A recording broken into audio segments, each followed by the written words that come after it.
These are flying cars that can also be driven on roads, and the FAA is currently working on policies for the vehicles, but Olive is taking deposits for pre-orders on one of its models. Joining me now, co-founder and CEO of Olive Aeronautics, Jim Duchovny. Jim, good to see you.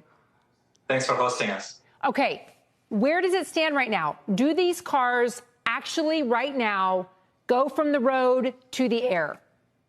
That's correct. You can drive on the road and then vertically take off and fly forward. That being said, they are, as you correctly pointed out, in a test environment. So we're still working through the with jurisdictions to get it actually to you guys, but it may take some time. What does the FAA certification mean that you can now do?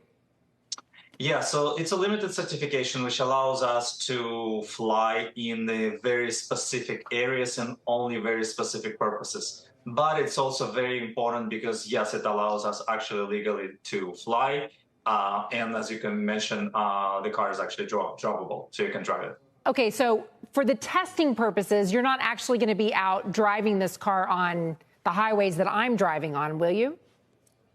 Not yet. That's a plan, but not yet. Yes, you should not be able to see it neither today nor tomorrow, neither in San Francisco where we are, nor Los Angeles, New York, or anywhere else. How will these?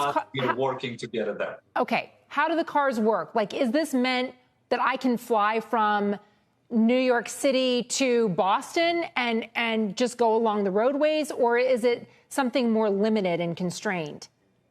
Correct. So as of right now, the maximum length is projected to be 110 miles. So this is meant to be a commute car. This is meant to enhance and replace your commute car, which you usually use to go to work, your Honda, your Toyota, your Tesla, or anything else.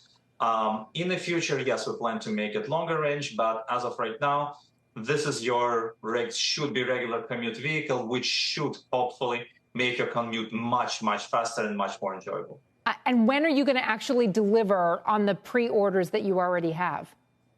That's a good question. So we're trying to work against the jurisdictions that mainly depends on FAA and jurisdictions outside the United States with which we're working on.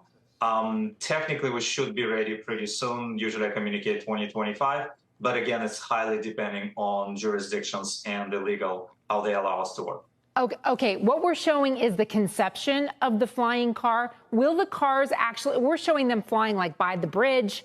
Will they fly that high, or is this the kind of case where you're driving on the road, you maybe go 20 feet in the air? Right, so in testing, again, since receiving a FAA certification, we flew, as you can see, like in low altitudes. We can fly in high altitudes also. It all depends on your particular use case. Whatever you need to drive most of the way and you need to fly over some particular area, or you want to fly most of the way, in which case you will fly up.